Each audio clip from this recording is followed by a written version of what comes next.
Yang pasti saya katakan nasib kita ada di tangan Tuhan. Itu yang saya yakini. Karena perjalanan hidup saya sendiri juga yang menentukan adalah Tuhan. Dari mulai kapan saya dihadirkan ke dunia ini juga Allah yang menentukan. Jenis kelamin saya juga Allah yang menentukan. Keluarnya jam berapa, hari apa, tanggal berapa, bulan apa, tahun apa juga yang menentukan Tuhan. Lahirnya di mana juga menentukan Tuhan. Sampai nanti di akhirnya saya pada saat kembali kepada Tuhan, saya tidak dikonfirmasikan kok. Saya tidak diajak musyawarah, kamu mau pulangnya kapan kok? Dan kita tidak tahu kapan kita pulang. Bagaimana caranya nggak tahu. Apakah ketabrak mobil, apakah kena penyakit kanker, apakah kena virus corona, kita nggak tahu. Jadi itu adalah realita, bahwa realita bukan teori ini, nyatanya begitu. Atau barangkali ada di sini, Pak Trisna barangkali pernah dulu ngisi formulir daftar kehadiran di bumi. Malah kan saya datang, ayo nih, nang, isi. Lahirnya di mana, titik, tempat, tanggal, bulan, jenis kelaminnya suruh milih, enggak kok. Semuanya ini pemberian gratis semuanya. Nah, dari situ akhirnya kita menjadi menyangkal apabila nasib suatu bangsa itu tergantung pada bangsa itu sendiri untuk merubah, baru Allah akan merubah. Jadi pertanyaannya, kalau begitu siapa yang ikut, siapa yang nurut? Apakah Allah tergantung kita? Apa kita tergantung Allah? Ini menjadi mentah jadinya. Nah, oleh karena itu terjemahan yang sangat bagus adalah bukan kecuali. Kalau tadi kan Allah tidak akan merubah nasib suatu bangsa kecuali bangsa itu merubah nasibnya sendiri. Bukan begitu. Allah tidak akan, menjadi begini terjemahannya, Allah tidak akan merubah nasib suatu bangsa sekalipun bangsa itu ingin merubahnya. Allah tidak akan merubah nasib suatu bangsa kecuali Allah yang merubahnya. Kalau Allah ingin merubah, maka berubahlah. Kalau Allah tidak, ya tidak. Tapi kalau terjemahan awal, seolah-olah Allah itu mengikuti keinginan kita. Jadi yang jadi dunungan siapa, Pak Didik? Yang ikut yang jadi dunungan siapa? Yang jadi bos siapa? Yang jadi babu siapa?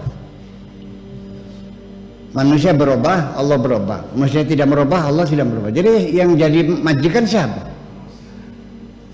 Itu. Jadi ini akhirnya yang menjadi persoalan ketika menerjemahkan hatta.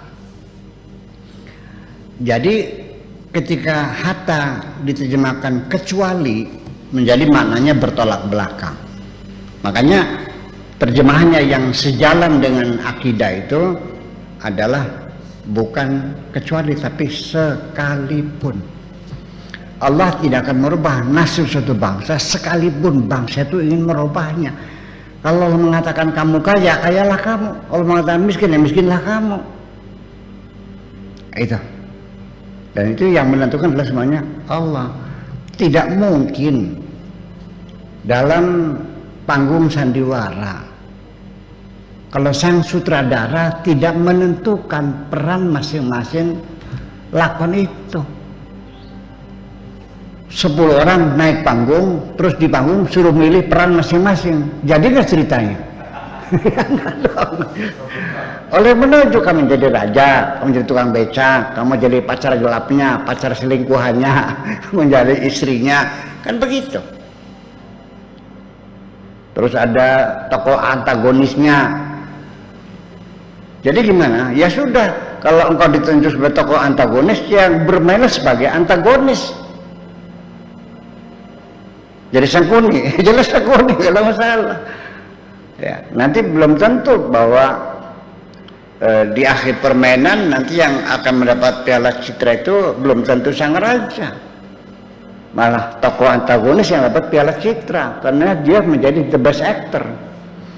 Makanya dalam beribadah ini bukan sekedar hanya melaksanakan tugas, tapi juga laksanakan secara sempurna sehingga engkau menjadi the best actor.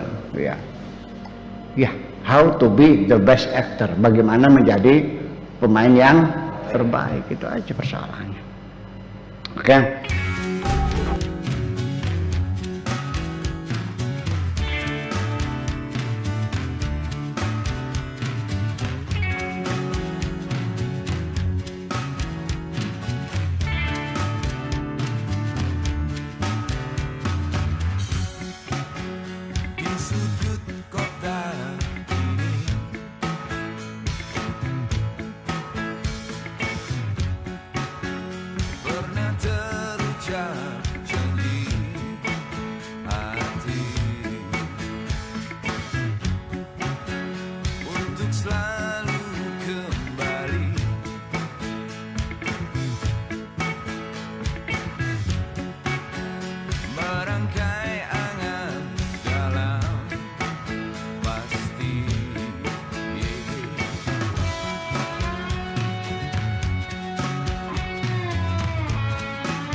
Satu